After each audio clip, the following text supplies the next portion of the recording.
Leitura diária da Bíblia. Hoje, dia 30 de setembro de 2024, iremos ler dos capítulos 4 ao 7 do livro de Daniel. Outro sonho de Nabucodonosor, capítulo 4. O rei Nabucodonosor aos homens de todos os povos, nações e línguas que vivem no mundo inteiro.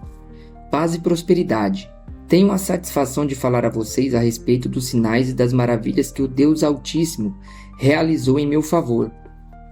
Como são grandes os seus sinais, como são poderosas as suas maravilhas. O seu reino é um reino eterno, o seu domínio dura de geração em geração. Eu, Nabucodonosor, estava satisfeito e próspero em casa, no meu palácio. Tive um sonho que me deixou alarmado. Estando eu deitado em minha cama, os pensamentos e visões que passaram pela minha mente deixaram-me aterrorizado. Por isso, decretei que todos os sábios da Babilônia fossem trazidos à minha presença para interpretarem um sonho para mim. Quando os magos, os encantadores, os astrólogos e os adivinhos vieram, contei-lhes o sonho, mas eles não puderam interpretá-lo. Por fim veio Daniel à minha presença e eu lhe contei o sonho. Ele é chamado Beltesazar, em homenagem ao nome do meu Deus, e o espírito dos santos deuses está nele. Eu disse: Beltesazar, chefe dos magos, sei que o espírito dos santos deuses está em você e que nenhum mistério é difícil demais para você. Vou contar o meu sonho, interprete-o para mim. Estas são as visões que tive quando estava deitado em minha cama. Olhei e diante de mim estava uma árvore muito alta no meio da terra. A árvore cresceu tanto que a sua copa encostou no céu. Era visível até os confins da terra. Tinha belas folhas, muitos frutos, e nela havia alimento para todos. Debaixo dela os animais do campo achavam abrigo, e as aves do céu viviam em seus galhos. Todas as criaturas se alimentavam daquela árvore. Nas visões que tive deitado em minha cama, olhei e vi diante de mim uma sentinela, um anjo que descia do céu. Ele gritou em alta voz: derrubem a árvore e cortem os seus galhos. Arranquem as suas folhas e espalhem os seus frutos.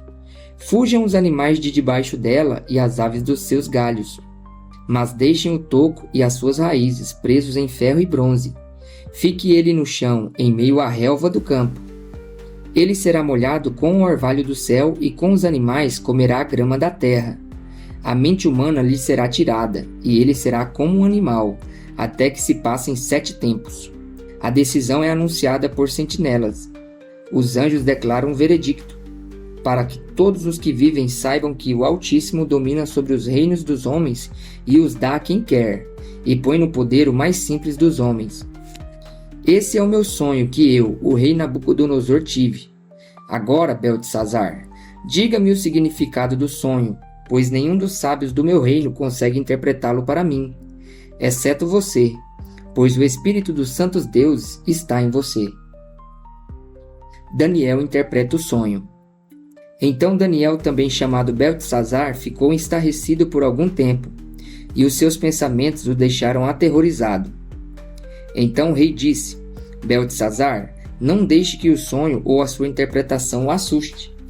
Beltesazar respondeu: meu senhor, quem dera o sonho só se aplicasse aos teus inimigos e o seu significado somente aos teus adversários.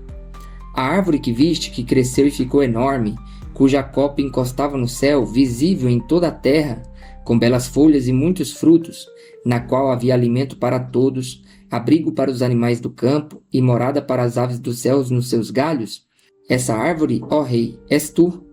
Tu te tornaste grande e poderoso, pois a tua grandeza cresceu até alcançar o céu, e o teu domínio se estende até os confins da terra. E tu, ó rei, viste também uma sentinela, o anjo que descia do céu e dizia: derrubem a árvore e destruam-na, mas deixem o toco e as suas raízes presos com ferro e bronze. Fique ele no chão, em meio à relva do campo. Ele será molhado com o orvalho do céu e viverá com os animais selvagens, até que se passe 7 tempos. Esta é a interpretação, ó rei, e este é o decreto que o Altíssimo emitiu contra o rei, meu senhor. Tu serás expulso do meio dos homens e viverá com os animais das selvas. Comerás capim como os bois e te molharás com o orvalho do céu. Passarão 7 tempos até que admitas que o Altíssimo domina sobre os reinos dos homens e os dá a quem quer. A ordem para deixar o toco da árvore com as raízes significa que o teu reino te será devolvido quando reconheceres que os céus dominam. Portanto, ó rei, aceita o meu conselho. Renuncia os teus pecados e a tua maldade. Pratica a justiça e tem compaixão dos necessitados. Talvez então continues a viver em paz. O cumprimento do sonho. Tudo isso aconteceu com o rei Nabucodonosor. 12 meses depois, quando o rei estava andando na terra do palácio real da Babilônia, disse: acaso não é esta a grande Babilônia que eu construí como capital do meu reino? Com o meu enorme poder e para a glória da minha majestade?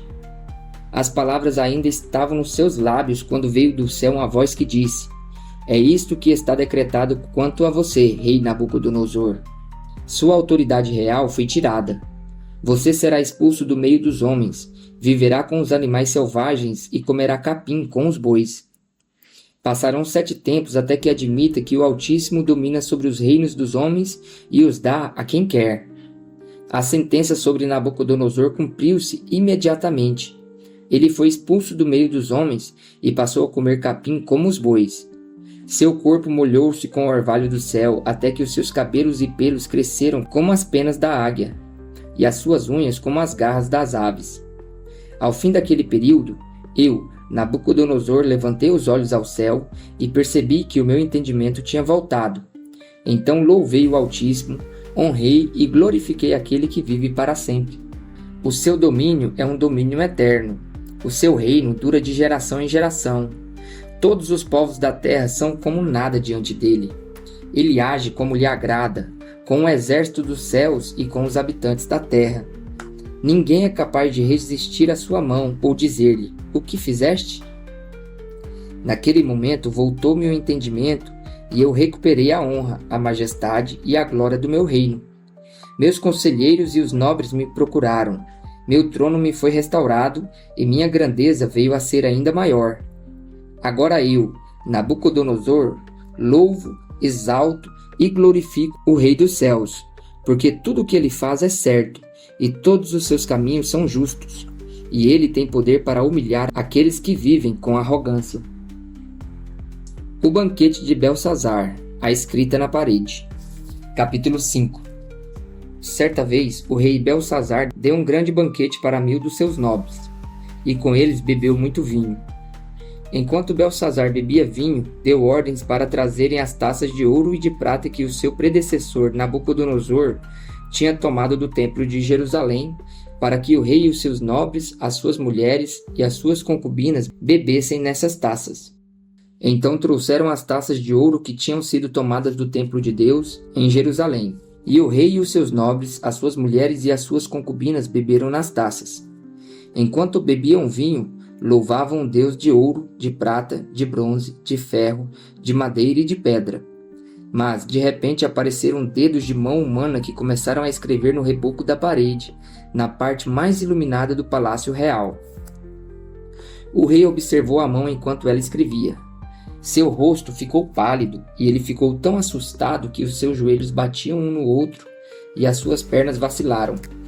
Aos gritos, o rei mandou chamar os encantadores, os astrólogos e os adivinhos e disse aos sábios da Babilônia: aquele que ler essa inscrição e interpretá-la, revelando-me o seu significado, vestirá um manto vermelho, terá uma corrente de ouro no pescoço e será o terceiro em importância no governo do reino. Todos os sábios do rei vieram, mas não conseguiram ler a inscrição nem dizer ao rei o seu significado. Diante disso, o rei Belsazar ficou ainda mais aterrorizado e o seu rosto mais pálido. Seus nobres estavam alarmados. Tendo a rainha ouvido os gritos do rei e dos seus nobres, entrou na sala do banquete e disse: ó rei, vive para sempre. Não fiques assustado nem tão pálido. Existe um homem em teu reino que possui o espírito dos santos deuses. Na época do teu predecessor, verificou-se que ele era um iluminado e tinha inteligência e sabedoria como as dos deuses. O rei Nabucodonosor, teu predecessor, sim, o teu predecessor o nomeou chefe dos magos, dos encantadores, dos astrólogos e dos adivinhos. Verificou-se que esse homem, Daniel, a quem o rei dera o nome de Beltesazar, tinha inteligência extraordinária e também a capacidade de interpretar sonhos e resolver enigmas e mistérios. Manda chamar Daniel e ele te dará o significado da escrita. Assim, Daniel foi levado à presença do rei, que lhe disse: Você é Daniel, um dos exilados que meu pai, o rei, trouxe de Judá? Soube que o Espírito dos deuses está em você e que você é um iluminado com inteligência e sabedoria fora do comum. Trouxeram os sábios e os encantadores à minha presença para lerem essa inscrição e me dizerem o seu significado. Porém, eles não o conseguiram. Mas eu soube que você é capaz de dar interpretações e de resolver mistérios. Se você puder ler essa inscrição e dizer-me o que significa, você será vestido com um manto vermelho e terá uma corrente de ouro no pescoço, e será o terceiro em importância no governo do reino. Então Daniel respondeu ao rei: Podes guardar os teus presentes para ti mesmo e dar as tuas recompensas a algum outro. No entanto, lerei a inscrição para o rei e te darei o seu significado. Ó rei, foi a Nabucodonosor, teu predecessor, que o Deus Altíssimo deu sabedoria, grandeza, glória e majestade. Devido à alta posição que Deus lhe concedeu, homens de todas as nações, povos e línguas tremiam diante dele e o temiam. A quem o rei queria matar, matava. A quem queria poupar, poupava. A quem queria promover, promovia. E a quem queria humilhar, humilhava. No entanto, quando seu coração se tornou arrogante e endurecido por causa do seu orgulho, ele foi deposto de seu trono real e despojado da sua glória. Foi expulso do meio dos homens e sua mente ficou como a de um animal. Passou a viver com jumentos selvagens e a comer capim como os bois. E o seu corpo se molhava com o orvalho do céu, até reconhecer que o Deus Altíssimo domina sobre os reinos dos homens e põe no poder quem ele quer. Mas tu, Beltesazar, seu sucessor, não te humilhaste, embora soubeste de tudo isso. Ao contrário, te exaltaste acima do Senhor dos céus. Mandaste trazer as taças do templo do Senhor para que nelas bebessem tu, os teus nobres, as tuas mulheres e as tuas concubinas. Louvaste os deuses de prata, de ouro, de bronze, de ferro, de madeira e de pedra que não podem ver, nem ouvir, nem entender. Mas não glorificaste o Deus que sustenta em suas mãos a tua vida e todos os teus caminhos. Por isso, ele enviou a mão que escreveu as palavras da inscrição. Esta é a inscrição que foi feita: Mene, Mene, Tekel, Parsim. E este é o significado dessas palavras. Mene, Deus contou os dias do teu reinado e determinou o seu fim. Tekel, foste pesado na balança e achado em falta. Pérez, teu reino foi dividido e entregue aos medos e persas. Então, por ordem de Beltesazar, vestiram Daniel com um manto vermelho, puseram-lhe uma corrente de ouro no pescoço e o proclamaram o terceiro em importância no governo do reino. Naquela mesma noite, Beltesazar, rei dos babilônios, foi morto. E Dario, o Medo, apoderou-se do reino com a idade de 62 anos. Daniel na cova dos leões, capítulo 6. Dario achou por bem nomear 120 sátrapas para governar todo o reino, e designou 3 supervisores sobre eles, um dos quais era Daniel. Os sátrapas tinham que prestar contas a eles para que o rei não sofresse nenhuma perda. Ora, Daniel se destacou tanto entre os supervisores e os sátrapas, por suas grandes qualidades, que o rei planejava tê-lo à frente do governo de todo o império. Diante disso, os supervisores e os sátrapas procuraram motivos para acusar Daniel em sua administração governamental, mas nada conseguiram. Não puderam achar nele falta alguma, pois ele era fiel. Não era desonesto nem negligente. Finalmente, esses homens disseram: Jamais encontraremos algum motivo para acusar esse Daniel, a menos que seja algo relacionado com a lei do Deus dele. E assim, os supervisores e os sátrapas, de comum acordo, foram falar com o rei. Ó rei Dario, vive para sempre. Todos os supervisores reais, os prefeitos, os sátrapas, os conselheiros e os governadores concordaram que o rei deve emitir um decreto ordenando que todo aquele que orar a qualquer deus ou a qualquer homem nos próximos 30 dias, exceto a ti, ó rei, seja tirado na cova dos leões. Agora, ó rei, emite o decreto e assina-o para que não seja alterado, conforme a lei dos medos e dos persas, que não pode ser revogada. E o rei Dario assinou o decreto. Quando Daniel soube que o decreto tinha sido publicado, foi para casa, para o seu quarto, no andar de cima, cujas janelas davam para Jerusalém, e ali fez o que costumava fazer. 3 vezes por dia ele se ajoelhava e orava, agradecendo ao seu Deus. Então aqueles homens foram investigar e encontraram Daniel orando, pedindo ajuda a Deus. E foram logo falar com o rei acerca do decreto real. Tu não publicaste um decreto ordenando que nestes 30 dias, todo aquele que fizer algum pedido a qualquer Deus ou a qualquer homem, exceto a ti, ó rei, será lançado na cova dos leões? O rei respondeu: o decreto está em vigor, conforme a lei dos medos e dos persas, que não pode ser revogada. Então disseram ao rei: Daniel, um dos exilados de Judá, não te dá ouvidos, ó rei, nem ao decreto que assinaste. Ele continuou orando 3 vezes por dia. Quando o rei ouviu isso, ficou muito contrariado e decidiu salvar Daniel. Até o pôr do sol fez o possível para livrá-lo. Mas os homens lhe disseram: lembra-te, ó rei, de que segundo a lei dos medos e dos persas, nenhum decreto ou edito do rei pode ser modificado. Então o rei deu ordens e eles trouxeram Daniel e o jogaram na cova dos leões. O rei, porém, disse a Daniel: que o seu Deus, a quem você serve continuamente, o livre. Taparam a cova com uma pedra e o rei a selou com o seu anel selo e com os anéis dos seus nobres para que a decisão sobre Daniel não se modificasse. Tendo voltado ao seu palácio, o rei passou a noite sem comer e não aceitou nenhum divertimento em sua presença. Além disso, não conseguiu dormir. Logo ao alvorecer, o rei se levantou e correu para a cova dos leões. Quando ia se aproximando da cova, chamou Daniel com voz que revelava aflição. Daniel, servo do Deus vivo, será que o seu Deus, a quem você serve continuamente, pôde livrá-lo dos leões? Daniel respondeu: ó rei, vive para sempre.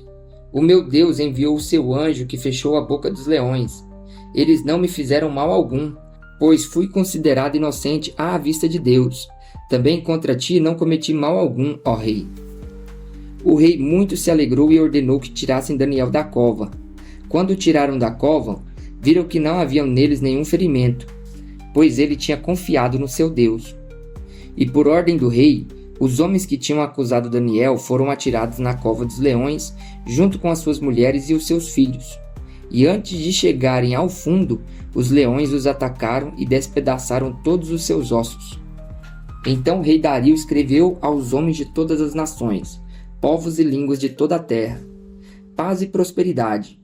Estou editando um decreto para que em todos os domínios do império os homens temam e reverenciem o Deus de Daniel, pois ele é o Deus vivo e permanece para sempre.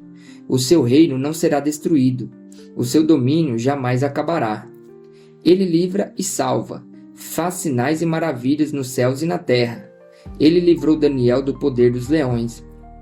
Assim, Daniel prosperou durante o reinado de Dario e de Ciro, o persa. O sonho de Daniel, os 4 animais. Capítulo 7. No primeiro ano de Belsazar, rei da Babilônia, Daniel teve um sonho e certas visões passaram por sua mente, estando ele deitado em sua cama.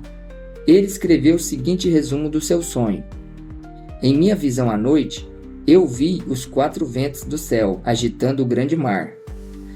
4 grandes animais, diferentes uns dos outros, subiram do mar. O primeiro parecia um leão e tinha asas de águia. Eu o observei e em certo momento as suas asas foram arrancadas, e ele foi erguido do chão, firmou-se sobre os 2 pés como um homem e recebeu coração de homem. A seguir, vi um segundo animal que tinha a aparência de um urso. Ele foi erguido por um dos seus lados, e na boca, entre os dentes, tinha 3 costelas. Foi-lhe dito: levante-se e coma quanta carne puder. Depois disso, vi um outro animal que se parecia com um leopardo. Nas costas tinha 4 asas, como as de uma ave. Esse animal tinha 4 cabeças e recebeu autoridade para governar. Em minha visão à noite, vi ainda um quarto animal, aterrorizante, assustador e muito poderoso. Tinha grandes dentes de ferro, com os quais despedaçava e devorava suas vítimas e pisoteava tudo o que sobrava. Era diferente de todos os animais anteriores e tinha 10 chifres. Enquanto eu considerava os chifres, vi outro chifre pequeno que surgiu entre eles, e 3 dos primeiros chifres foram arrancados para dar lugar a ele. Esse chifre possuía olhos como os olhos de um homem, e uma boca que falava com arrogância. Enquanto eu olhava, tronos foram colocados e um ancião se assentou. Sua veste era branca como a neve, o cabelo era branco como a lã. Seu trono era envolto em fogo e as rodas do trono estavam em chamas. De diante dele saía um rio de fogo. Milhares de milhares o serviam. Milhões e milhões estavam diante dele. O tribunal iniciou o julgamento e os livros foram abertos. Continuei a observar por causa das palavras arrogantes que o chifre falava. Fiquei olhando até que o animal foi morto e o seu corpo foi destruído e atirado no fogo. Dos outros animais foi retirado a autoridade, mas eles tiveram permissão para viver por um período de tempo. Em minha visão à noite, vi alguém semelhante a um filho de homem, vindo com as nuvens dos céus. Ele se aproximou do ancião e foi conduzido à sua presença. Ele recebeu autoridade, glória e o reino. Todos os povos, nações e homens de todas as línguas o adoraram. Seu domínio é um domínio eterno que não acabará, e seu reino jamais será destruído. A interpretação do sonho. Eu, Daniel, fiquei agitado em meu espírito, e as visões que passaram pela minha mente me aterrorizaram. Então me aproximei de um dos que ali estavam e lhe perguntei o significado de tudo que eu tinha visto. Ele me respondeu, dando-me esta interpretação. Os 4 grandes animais são 4 reinos que se levantarão na terra, mas os santos do Altíssimo receberão o reino e o possuirão para sempre. Sim, para todo sempre. Então eu quis saber o significado do 4º animal, diferente de todos os outros e o mais aterrorizante, com seus dentes de ferros e garras de bronze. O animal que despedaçava e devorava suas vítimas e pisoteava tudo que sobrava. Também quis saber sobre os 10 chifres da sua cabeça e sobre o outro chifre que surgiu para ocupar o lugar dos 3 chifres que caíram. O chifre que tinha olhos e uma boca que falava com arrogância. Enquanto eu observava, esse chifre guerreava contra os santos e os derrotava, até que o ancião veio e pronunciou a sentença a favor dos santos do Altíssimo. Chegou a hora de eles tomarem posse do reino. Ele me deu a seguinte explicação. O 4º animal é um 4º reino que aparecerá na terra. Será diferente de todos os outros reinos e devorará a terra inteira, despedaçando-a e pisoteando-a. Os 10 chifres são 10 reis que saíram desse reino. Depois deles, um outro rei se levantará e será diferente dos primeiros reis. Ele falará contra o Altíssimo, oprimirá os seus santos e tentará mudar os tempos e as leis. Os santos serão entregues nas mãos dele por um tempo, tempos e meio tempo. Mas o tribunal o julgará e o seu poder lhe será tirado e totalmente destruído, para sempre. Então a sabedoria, o poder e a grandeza dos reinos que há debaixo de todo o céu serão entregues nas mãos dos santos, o povo do Altíssimo. O reino dele será um reino eterno, e todos os governantes o adorarão e lhe obedecerão. Esse é o fim da visão. Eu, Daniel, fiquei aterrorizado por causa dos meus pensamentos e meu rosto empalideceu, mas guardei essas coisas comigo.